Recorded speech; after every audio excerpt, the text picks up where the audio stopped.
Hi, everybody. Welcome to Bad Guys. I think this is officially episode three, four. Or Episode four. Okay, hopefully I put the right one on the flyer. But welcome back. I'm Jeff Goss. There's Jeff Rexrock, and we got a guest Leonard Muise, the legendary Hall of Famer Leonard Muise. Jeff, why don't you introduce him? hello, everybody. I would like to introduce NorCal Hall of Famer Barry a Goat, Leonard Muse. If you're looking for discs, make sure you check out Empire Smoke Shop or the bi-monthly that happens to be this upcoming weekend. Leonard, how you doing? I'm doing really good. How are you guys? Doing good. I heard we were just talking that you sadly had COVID, the strain that's kind of wreaking havoc in the Bay. Yeah, I work downtown San Francisco half time. We have, split time between home and there, and like a third of us in a relatively small office all got it. So that was it was pretty clear where it originated. But I was fortunate that it wasn't too severe for me. I think the downside is I brought it home to my wife and my daughter, but they also managed to get through without too much grief. They caught up. They got it after me. My wife got it after me. Then my daughter got it after her, and then we all hit the finish line at the same time. This past weekend was the first time we all tested clear. Oh man. After I was feeling okay for a week, but I was still testing positive. So Yeah, it's you know, still out there, folks. Like if you haven't had it yeah, yet, or you had it early on, and or you haven't been keeping up on your boosters, make sure you do yeah, because it's yeah. Matt Rowe, a friend of mine, had it for like a yeah, month and it still feels yeah. funky. So I know. It's one of those dumb things where I mean I hadn't had it coming out the other side of it. I'm freaking feeling great. I feel lucky. I feel fantastic. There's nothing like being sick to make you be joyous about feeling even decent. And so right Mhm. now I'm definitely feeling that. Today was my first day back in the office. It was just, yeah. So it's kind of really dumb, but it certainly is way more prevalent than any time I've seen it among the community I go in. well, Yeah, and on my frisbee note, we I coached a ultimate tournament this past Mm, weekend, mm. and one person got it. They didn't know they had it. The team went to dinner after the Saturday of the tournament, and then like Sunday, Monday, Tuesday, Wednesday, people just started getting checked off. Oh God. So then we had a Yeah. bunch of people. Yeah. okay, Yeah. okay. Enough of the COVID talk. Well, that was Let's great. let's let's get it. Let's get That was into great. So let's talk that about more fun that things. was frisbee talk. That was Yeah. frisbee talk. Like, Yeah, man. let's Real start with life. the easy stuff. Leonard, you Yeah. got anything fun planned for the bi-monthly? Are you gonna switch anything up, or is it what we've been playing the last couple weeks? If you've been Well, out I there. mean, yeah, see, I've set a precedent that I usually show up Friday afternoon and people are some people don't know about the bi-monthly, but others are hoping to get a little practice in. And I'm like moving baskets right after they play them. They think they're warming up for the next day. And I'm not gonna say anything because Oh, I like that precedent. So, one of these times if I just happen not to change much, I want people to be caught off guard by not changing things. So we'll see what happens. But we're not just gonna have you recurring every week, the week before, every time, giving us the update about whether or not we should expect change. So this is how I've much always I changed it. I yeah don't think I've ever not changed at least half a dozen holes the day before. I I've will always cop changed a bunch. I will Yeah. cop to looking at U disc on Saturday morning, like as I wake up, being like, okay, what did he do? And like Yeah. looking through U disc. Yeah, because it's the last thing I do before I go to bed Friday Yeah. Oh night, yeah, I've caught for you at sure. like 12 midnight or something like that. But that okay. Yeah. But yeah, come on down. I didn't think I was gonna be able to make it, but I'm gonna be out there around Yeah. 11. Should be a beautiful weekend. So It is actually forecast is for high 70s. So, we play in the morning, so might make 72, 73 by the time we wrap up. Yeah, and for the folks who don't know Monarch, it's a cool space, and but it's a busy golf course, so it's not a lot of fun when you're playing with the stick golfers. And so those times that I'm finally got my back together to do the bi-monthly, and it's we have the run of the place. It's really great. It's a much better experience than trying to get out there on your own, and hanging out with 80 to 100 other disc golfers on a Saturday morning. it's always a It's vibe. it's a cool scene. Yep. Um, yeah. So you're just coming off of off of the OTB Open, a month or so ago. I know I it guess, seems like a long time but ago. it really My was. goodness. Yeah, it was like May, right? Mid May. Yeah, Yeah, yeah, so only a month and a half. Yeah. So the big news, obviously, is that we're going to be hosting a major in California next year at yeah, Swenson. yeah. So, do you know any of the logistics? Have they started talking about times? Is there what kind of prep can you do now? We're both project managers, so I'm like, well, Right. if you know what you're doing, do you know what you're doing yet? Y- Um, the dates have been set, and I don't recall what they are, but it's a week or 2 weeks earlier, so it's a little earlier. And Hmm. and Sean Mercy is, we're all happy about that from a weather forecast point of view because we have had some substantial heat in mid to late May in the past, so it increases the odds we'll have the same great weather we had this year. He's a little concerned just because we do a month and a half, 2 months of intense volunteer prep, and now there's a greater chance those weekends will get rained out, but he's just the most ridiculously amazing operations guy. And so, of course, that's what his primary concern is right now. I mean, for me, it's going to be about the design, and if I hadn't already gotten a lot of very fortunate attention as a designer because of OTB, I think if I had to guess, 70% of the people who would recognize my name in the sport know me that way, right?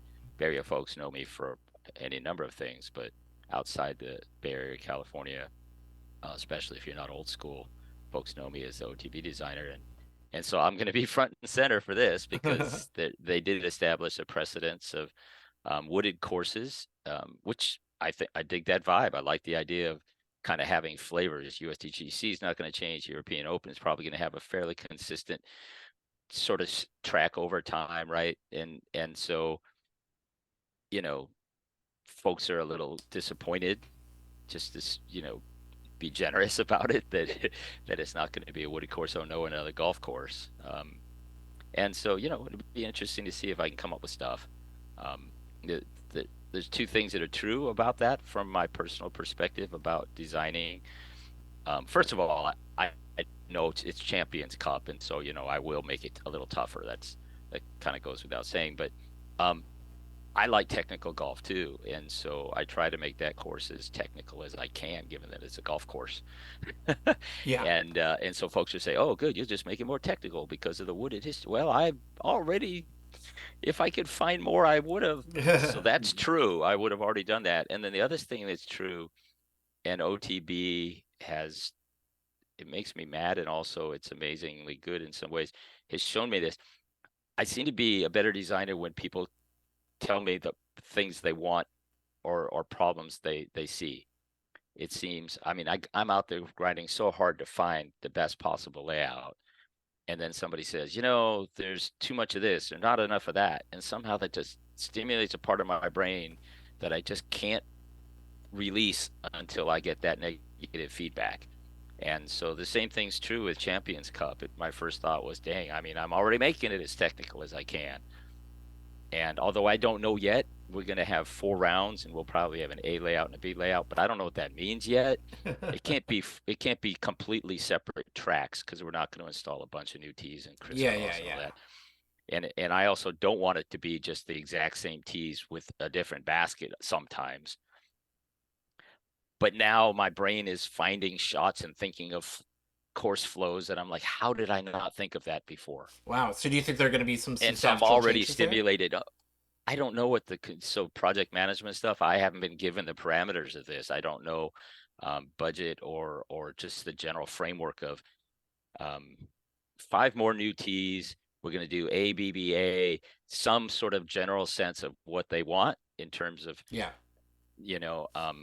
And so once I have that, it'll help me to sort out some of the Well, brainstorming that's that I'm you doing. kind of answered all my questions. I was going to be like, well, hey, are there going to be multiple layouts? Is it 4 days? All that stuff. Yeah. So I mean, Yeah. So there obviously, will be multiple layouts, and it will be 4 days, and beyond that, I know what I'm kind of imagining so far, but again, I don't want to assume too much. My oh yeah, basic thought is let's say that I have 9 holes of the 18 that are different in the two layouts, right?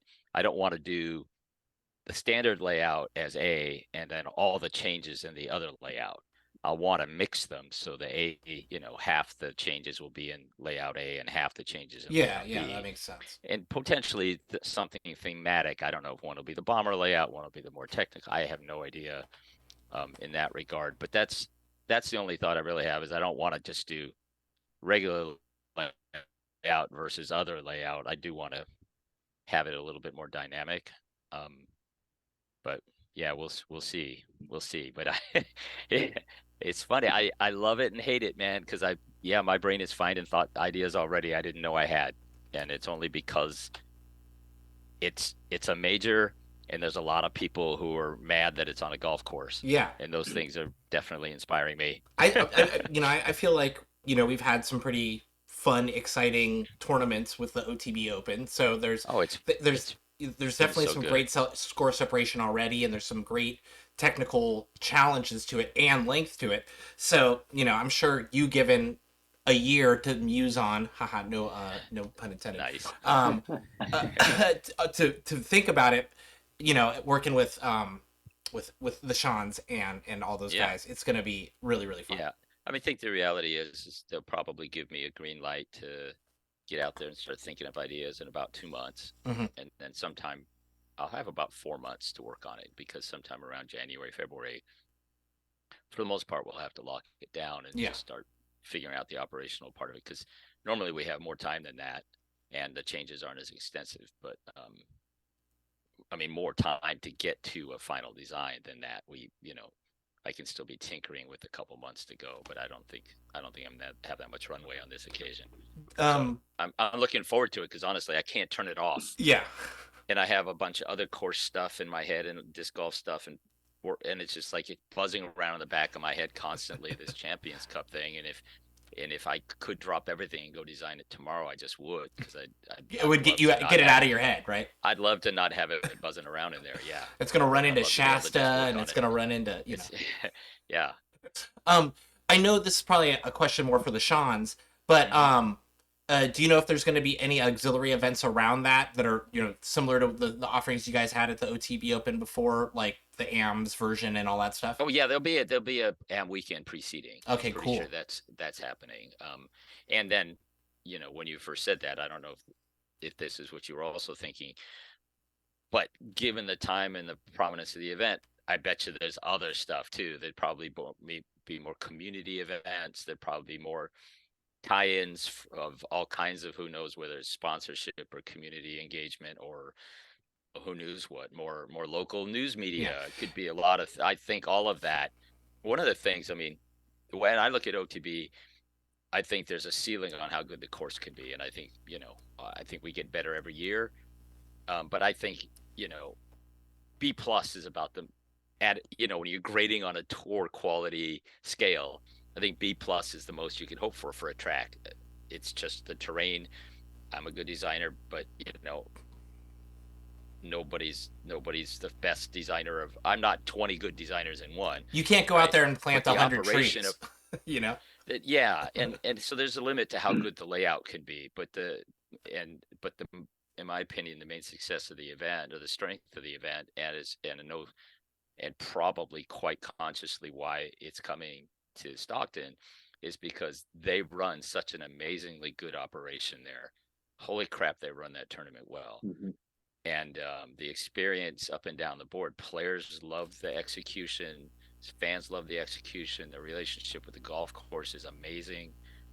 I mean, just I'll give you a little minor detail of how good the relationship with the golf course. Some of it is because the Shans are great, and some of it is just like sometimes great shit just happens, right? And so the golf course didn't have to love us as much as they do, and that's obviously been nurtured. But this year, they were the ones who suggested that they mow on some of the holes that we're throwing across their fairways, that they let their grass on their fairways grow so that they could mow straight ahead on our fairways. So it looked like we were playing our fairways, Oh yeah. not crossing theirs. That was Mm-hmm. their suggestion. I never even thought of that.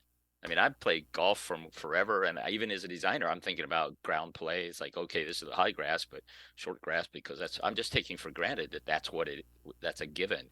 They're the ones thinking, you guys want us to mow it so it looks like you're playing your own fairways. I'm like, what? That's And their so I mindset. think They're like, little hey.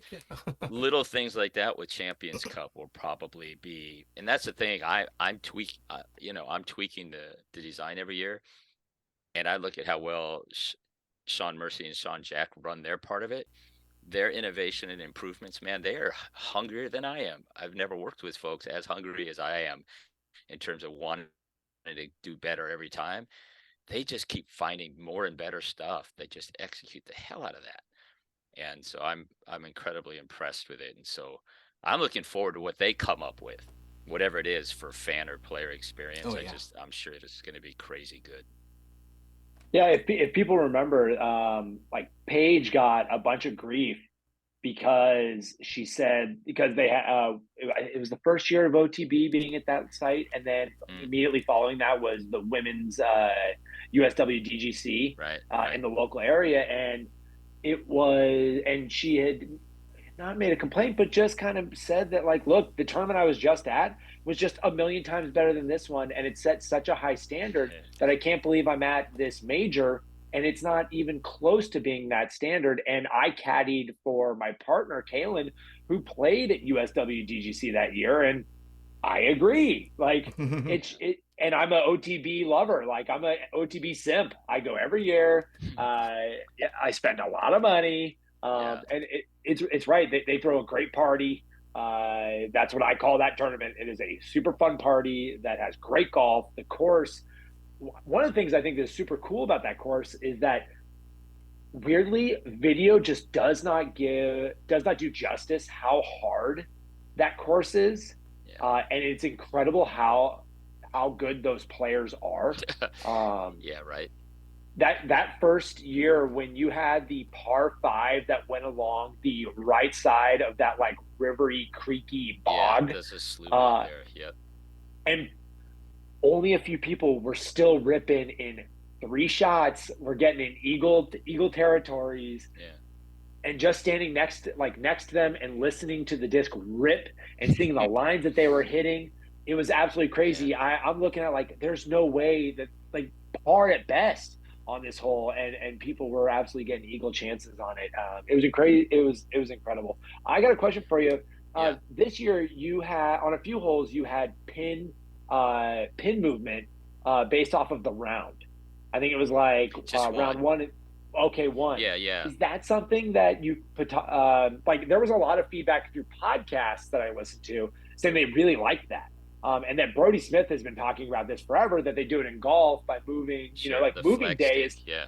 yeah, moving day is technically named that because the pin, it's the hole itself, moves somewhere else on the green. Hmm. I didn't know.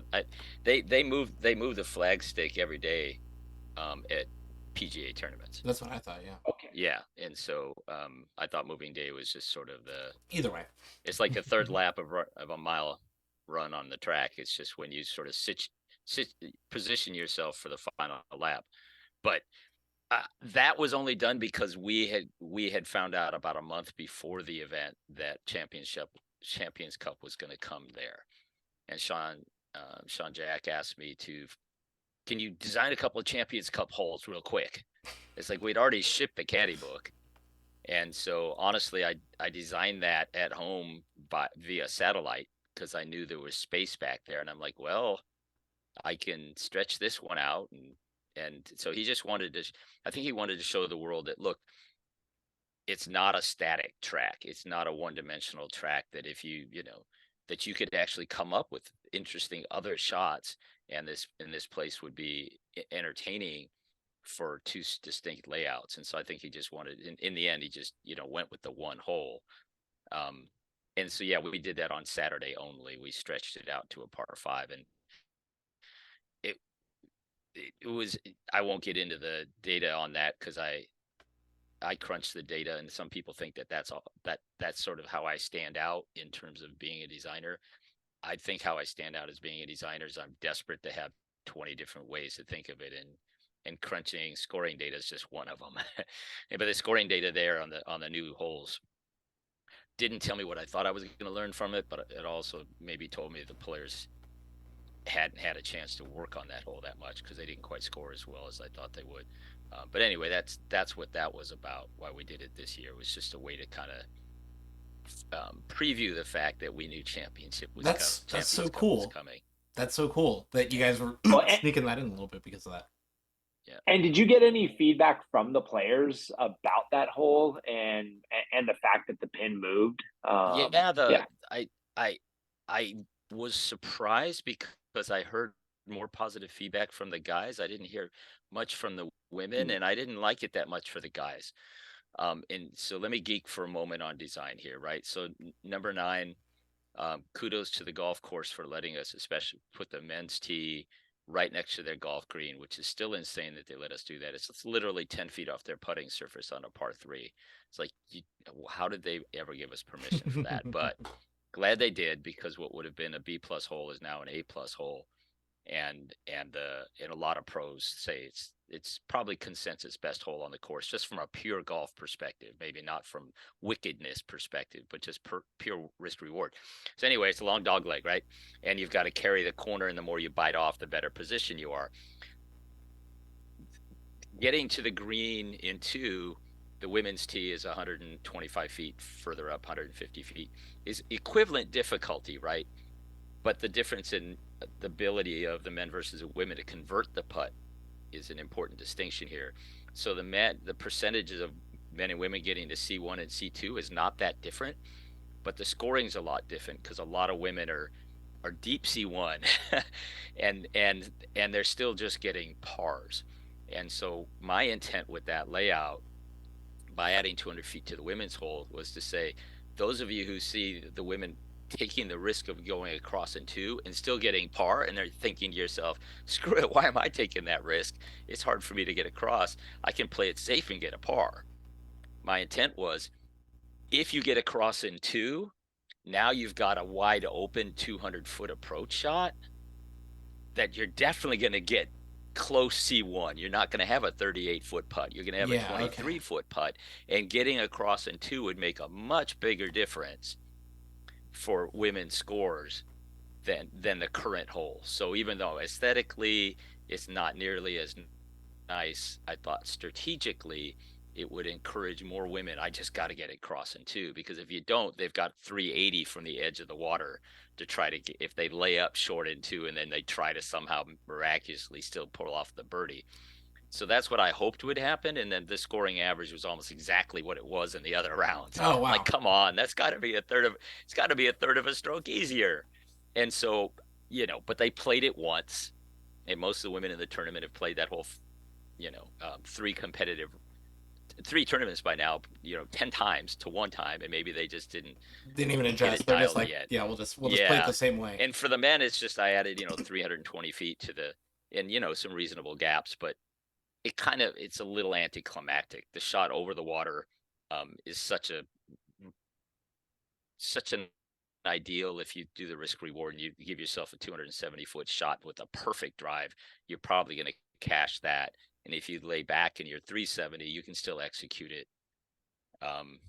Or you can do what Proctor did, which I design sometimes for dream scenarios, and it's like the chance of them happening are so slim, but then I hear that they do. So Proctor threw OB into the waist area, and I created a drop zone this year that was like 460 to the pin, and just a perfect power turnover, slow, and he apparently parked it from the drop zone Oh to save wow. his 4, which is just wicked. I mean, honestly, I don't even know if you go for that. It's a 400-foot carry into a headwind, but it's there if you want to.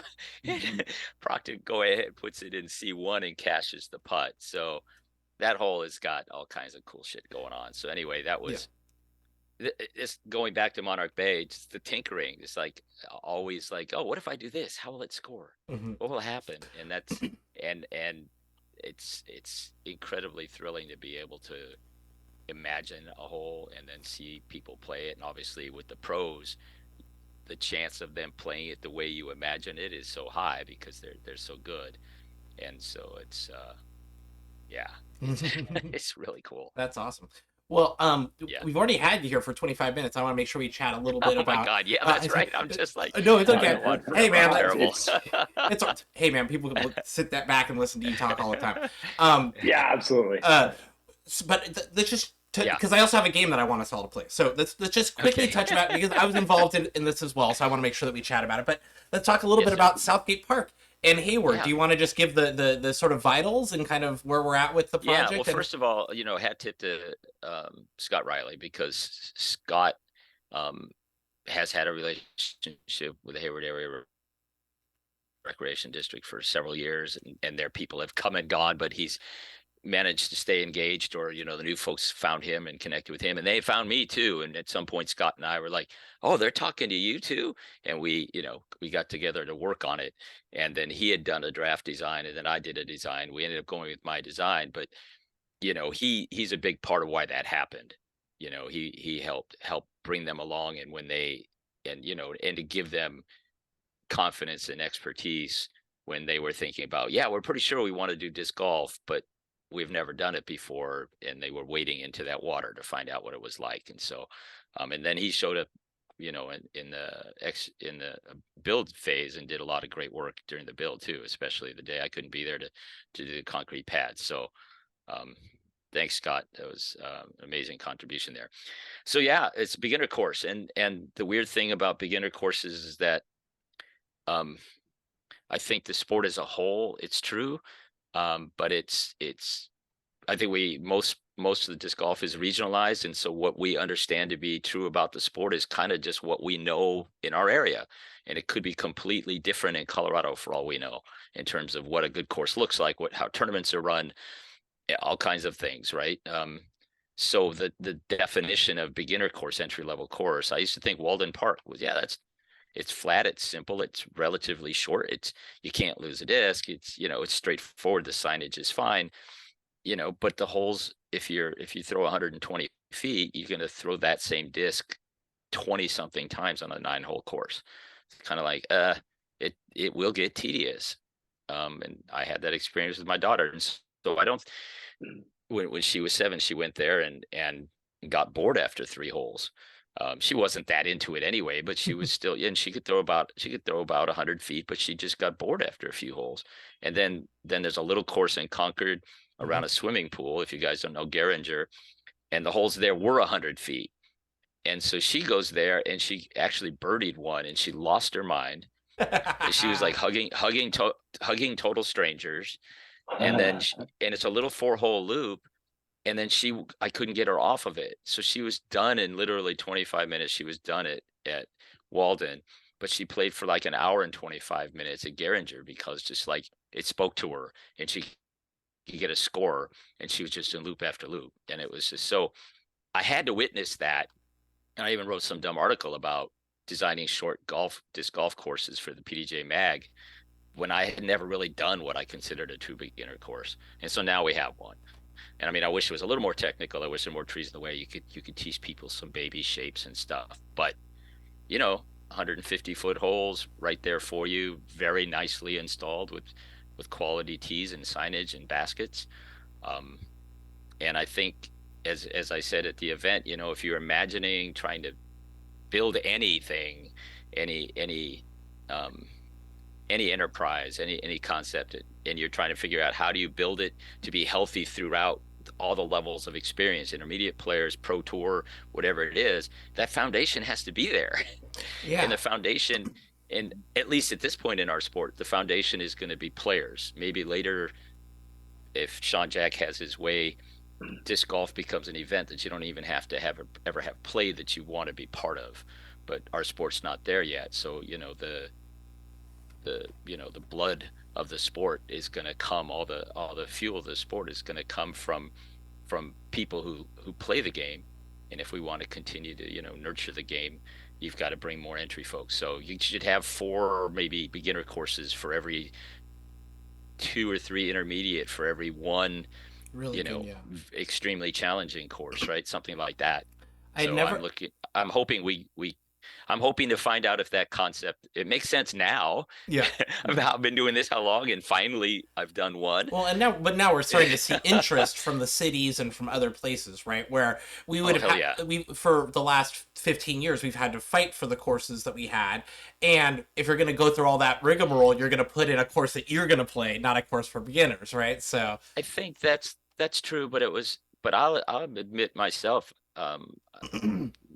being myopic in that regard. It's like, again, what I thought was an entry level course wasn't. What I thought was well, a good golf that was course a really wasn't. interesting point because I'd never And really I, thought about that. Where eh, if you had to throw 3 shots just to get to putt, like that's going to yeah, get really and boring the after a same while. disc 3 times, Yeah, yeah, right? yeah. So it's just like Mhm. it, and it's just straight ahead for you because you're only throwing 100 feet. The trees 20 feet apart really aren't feeling like much of a corridor.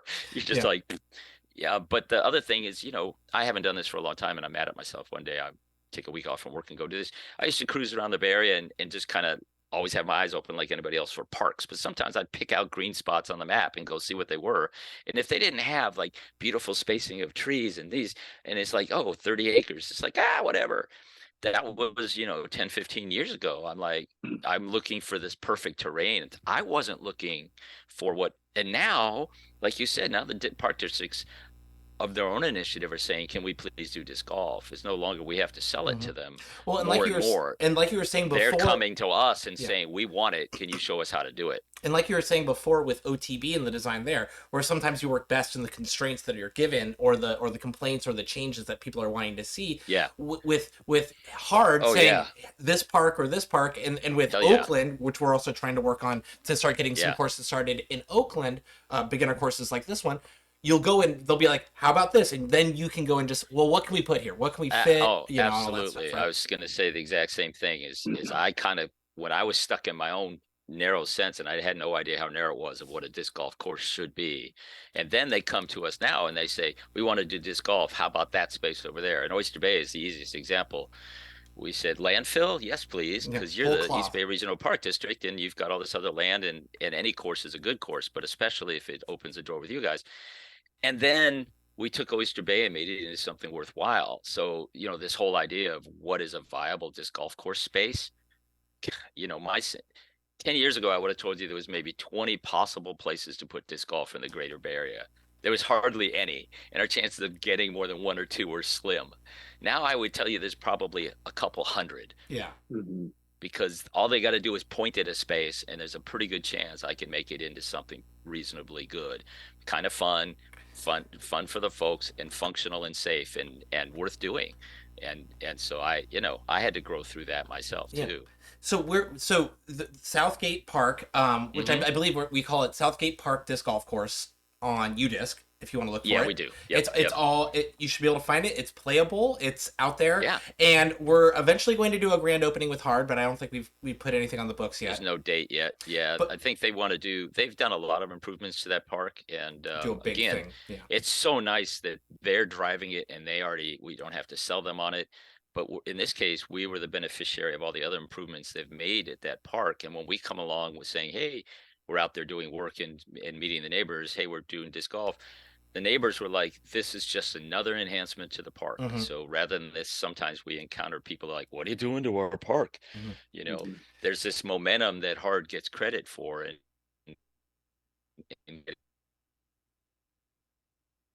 No. people kind of excited about all the cool things happen, not just us. Yeah. Um, you're breaking up just a little bit there, but so we'll have a grand opening for that soon, and then also look Yep. for hopefully before long we'll start working on some Oakland courses in the same sort of auspice of smaller beginner courses and working with the city. Yeah. I real quick on that, Yeah. I'll just say yes. I'm hoping that's going to happen, but the real world of bureaucracy and politics has me nervous about that Oh right yes, now. of course. And worst thing in the world ever is going out on a limb and trying to hype people up. Hey, everybody, there's this cool thing. Oh, come on, come with me. We're gonna do this cool thing. And then it's like, oh, sorry. Oh God, that kills me every time. And so I hope Oakland doesn't turn out to be one of those. But right now it's in a gray area. I'm not sure. I'm not sure which way it's gonna go, and I'm really sick about it. Well, while I have you, Jeff, was there anything else you wanted to ask Leonard about Well, not or really, but jump I in just there? wanted to mention. Yeah, I just wanted to mention that like I find an appreciation for having beginner courses because I just played with a friend that is an ultimate frisbee player, but plays disc golf like an ultimate frisbee player. So I put a paradox in her hands, and so it's the perfect disc that is flippy, Mm, kind of like an ultimate lid. And we played Golden Gate Park. That's her home course. yeah. And so she plays like 2 or 3 times a year, but it's tough because it's heavily wooded. And like before that, she was throwing a max weight champion plastic leopard as her go-to disc, and that just Yeah. wasn't enough for the arm speed that she had. Yeah. And so I described the Hayward course to her, and just the light that came into her eyes, she was like, "Whoa, I want to play this place." Like she was ready to drop what we were doing at Golden Gate Park right there, get in the car and drive to Hayward, even though she lives in San Francisco, Hey, just to go play that. Hayward's not that far away. I've driven there plenty of times in the last couple of months. It's the boonies if you live in the city. Yeah, it only takes 45 minutes from where I live. It's not that bad. Everything takes 45 minutes from where I live though. So, Right. um, well, yeah. So, hopefully more to come then. Yeah, obviously, Yep. I'm not really the rah like kind of let's get everybody, but reach out to the East Bay Disc Golf Course if you're club if you're interested in more information there. And then the other thing that I will say is that hopefully once we start getting through the grand opening of the Southgate Park course, we're definitely going to start trying to do some beginner um, clinics down there and stuff like that. So if you Yeah, want to be involved in for that, sure. please let me know. So here, I've got a game for you because I think we'll play a game, maybe talk a little bit else about pro golf, but we've already gone Okay. a while here. But Okay. I want you guys to play a game against each other. So it's called Okay. Guess the Pro. So hopefully Oh you guys no. can do this. I know. I Oh realize no. I'm like I don't know if Leonard or Jeff like actually follow pros that much, but we'll see. So I'm gonna give you, and so this is kind of like you guys both get a guess every time. I'm gonna give you a clue, and the clues get more and more obvious. Though I'm not sure I actually made this obvious enough. So play along at home if you're listening. Yeah. If you guess who this is before they guess, then you're smarter than Leonard Muise about pro golfers. Okay, so this is the first Low clue. bar. This is this is a current pro, of this generation that's playing currently. Okay. Okay. Right now, currently, he's just outside the top 10 in the PDGA World Rankings, but he's fourth in StatMando official rankings, and all of StatMando's rankings. So, for some reason, the PDGA has him very lowly ranked or lower ranked, but StatMando has him pretty highly ranked. This is like also on like their power rankings and stuff too. Kyle Klein. Oh, that's a good guess actually. But I was gonna guess AB. got it in one. Damn it. Really? Well, Yeah, AB, the I only know reason- AB is kind of has after coming out of the blocks so hot. He's had some just mediocre events, but Yeah. he really dropped that far. Well, yeah. I mean, so I think the PDJ World Rankings are a little suspect because Paul Macbeth's still pretty far up there. So Right. there's definitely like it's see. because I think it's something like the last 100. No, it says it's like the last 104 weeks on the PDJ, but it's So this is clearly how more. ignorant I am. So this is not just rating. No, it's not When you just say full world on rankings, rating. so Oh, actually, they've and I'm so wrong. they've gone away from ratings as the basis of how good Yeah. players are and So come there's- up with their own computation. Okay. There is I a didn't even know official they were disc doing golf that. world ranking. Yeah, they had something dumb for a while, and then it came back Okay. recently. Anyways, it was mostly just for me to point that out. Here, let me just quickly tell you the other facts because I think these are all great facts. He has 9 top 10 finishes this year. He has 3 wins already, but like you were saying, he came out of the gate hot. Yeah. He won 20 grand in back-to-back events. That's crazy. 10 grand, and that was Texas State's in Jonesboro. Yeah. And then obviously he won the first DGPT event of the year, which Jeff and I were very interested in because we got to talk to Jeff Corns about it, Nice. the chess.com invitational. So anyways, Yeah. that's Anthony Barella. Maybe we'll try something else. I mean, I thought it was going to be too hard, but Yeah, 20 grand in 2 weeks. You could almost make a living doing that. he has... And I'm serious that way because the pros don't make a living off of purses. I think no. it's Right. great that they're making more money now, but I think everybody who did a little math, even when you have a great season, is 100 grand, right? Yeah. And and travel and everything else. That's not cutting it. And that's if you did epically well. Yeah, So, but fast forward 3 or 4 years, and maybe everybody in the top 10 makes 100 grand in a season, and it Sure. may, and maybe to some extent, your sponsorship is just money in the bank yeah, that's the because hope, right? you're living off of your winnings, Well, yeah, I mean, or like, vice versa. take a guess at AB's career earnings. Oh, probably not that high because he's just not. He's He just hasn't. He had. I mean, yeah, he doesn't have like a crazy cash streak. He misses cash. But I don't know, 100 and a quarter. Yeah, that's what a number little I was. higher, almost 200 grand, One four, one ninety one four, six. oh, 200. Yeah, 196. yeah, Okay. and most of that in the last year, or not most of Yeah. it, but like 80 grand in the last year. So, Yeah. anyways, I actually had him as my second pick for this year's OTB because he's done really well there. And then he didn't. he Then did not he do well there. had an uncharacteristically bad tournament. Yep. He's had some stinkers, for sure. Well, the funny thing about the OTB is like Ella. Whenever I think of the OTB Open, like potential winner, I'm always Mm, putting Ella Hansen in there. And then yeah. for whatever reason, these past couple years, she has rounds that are very good. And yes, she Hmm. plays like in the top 10, definitely, but she's not usually like even sniffing the win. And then this year, it was so fun to watch her take it down. Yeah, absolutely. Isn't that cool how athletes are somehow inspired, or comfort zone or something when they're playing. This is kind of her second home, that she has a very strong sense of community in this area, and how often that happens, that an athlete does really well when they're at home or in a place like that where they feel very, very welcome and comfortable. And so yeah, it was I know there were a lot of people who were extremely happy that she won. Obviously Paige has been our winner in the past, and we love having her win too. She's somebody I admire so much, and so it's been great to see her win. But it was super great to have Ella win as well. Well, and I've written into Ulti World's The Upshot about Paige in the OTB, and I said that she has a home field advantage there because when you walk around just as a fan, you Yeah, see her hanging out with all the OTB boys. She's up in right. the grandstands having a Yep. beer, hanging out, and it's like, man, if you can get that relaxed at a sporting event that you are competing at for money and for Yeah, championships, like it's got to be a lot easier to golf after being that comfortable.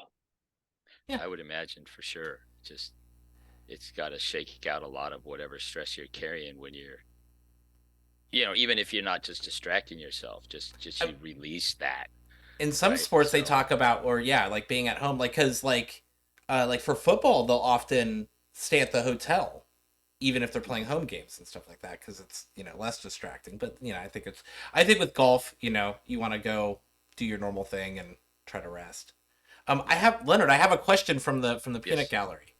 yes, please. Uh, Dan Slavic asks, any Hall of Fame questions for Leonard? Is he traveling to the USDGC for his ceremony? Yes, You are. yeah, yeah. That's when the induction will occur, and I have never been. I just have not traveled enough, and even as an Innova ambassador, and that's kind of like an Innova homecoming event where as many Innova people as possible go to that. Oh yeah. I had not been yet, so now obviously I'm going. Are you gonna make a trip of it and Yeah. all that stuff? Like go out there for a while? Yeah, typical of me. Yeah, I mean, it's what to Typical of ask. Like, yeah, because Yeah, typical of me and the whole Hall of Fame bio. I have 8 places to be that same weekend, so that's the Little River, which is like such a favorite event of mine. yeah, That same weekend, so I won't. October 12th and 13th, This right? Yeah, the ceremony is on Wednesday, so I can go to the ceremony and come back if I choose to. But if I don't come back for Little River, I'll probably stay a whole week and a half because then DGPT Championships is in North Carolina the following weekend, and if I'm all the way out there, man, I'm not gonna miss that. Oh So yeah. I'm sticking around. And Ross is coming along, and Caleb will be out there, and I mean, I'll know 100 people out there, but those are two of my favorite people to hang out with. So um, I'm definitely going. It's just a question of when I'm coming back. Oh, that's awesome. Is there a chance that Whirlwind is going to be setting up a booth at USDGC? No, no. Yeah, I'm not driving the trailer out. The closest thing to that will be maybe I'll sit with Caleb in his Peered booth. That Yeah. would be fun. Yeah, or honestly, if I'm out there, I don't know what I'm gonna do. I might help out with other things. I could, Yeah. put on my Innova hat and do Innova stuff. Whatever. It'll all be great. Watching Yeah. golf or being behind the scenes, hanging with people I haven't seen for a while, or actually trying to support the event by being a volunteer in some way. All of it would be really fun. Yeah, last year I went to Worlds in Vermont and ran into the Shawns who were doing crowd control for the lead Nice. card. And I was like, man, not only do these guys run an epic tournament in the Bay, but they're also the best crowd control guys in the biz, Surprise. and they do it at the biggest stage. Yeah. Well, that was for a million reasons they would be involved anyway, but yeah, dress rehearsal. Let's just call it that. Yeah, Sure. they were assistant TDs technically for that, right? I think so. Yeah. And so again, Champions Cup, not a That was the surprise. Maple Hill one, right? No, no. Yeah. Smugs. Yes, Yeah. Smugs. Smugs. Yep. Yeah. Okay. Yeah. I think they were they were definitely involved. But yeah, not sorry. Last thing, yeah, absolutely not a surprise that they were going to be given a chance of running some sort of major at some point. Mhm. With the momentum of what OTB is and where they are in the community and just the like history of the disc golf pro tour. Yep. I think that like the rest of the world was kind of like, oh my god, the OTB Open, and it's like, nah, y'all don't. You just really don't know. If you know, you know.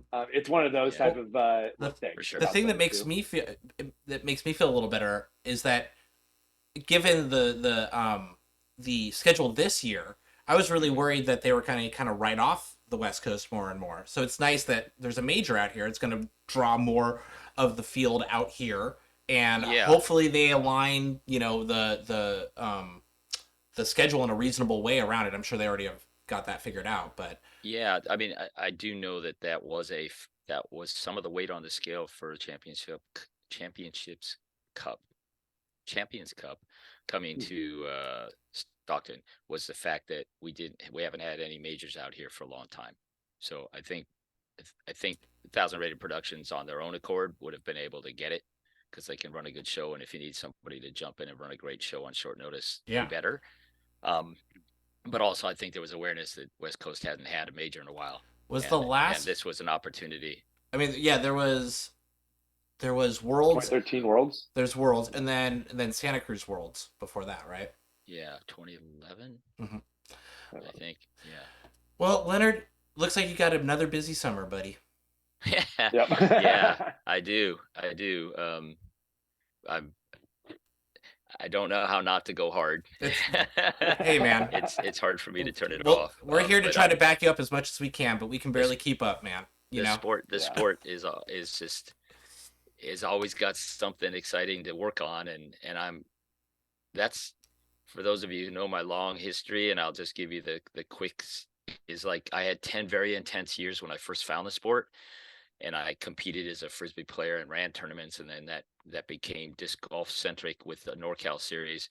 Then I was kind of sidelines for like a big chunk of time, 15 years, where I'm playing a little bit. I did manage to design Golden Gate Park in that window, but honestly, I wasn't doing a lot of stuff. And then 10 years ago, I came back, really intensely again. And part of the reason why I came back is just like there's so much stuff to do.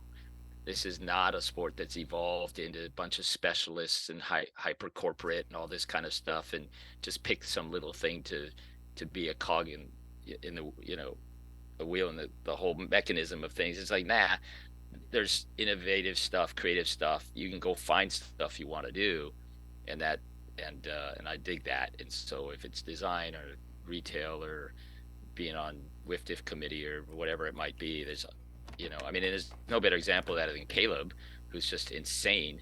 If my brand wasn't Whirlwind, he should have that name because it's like in no time flat, he's like plugged in here, plugged in there, doing quality work and having huge impact in a million different ways. It's just because, and he should, his experience and his ability to get engaged and have massive impact so quickly just tells you again how young we are. Yeah.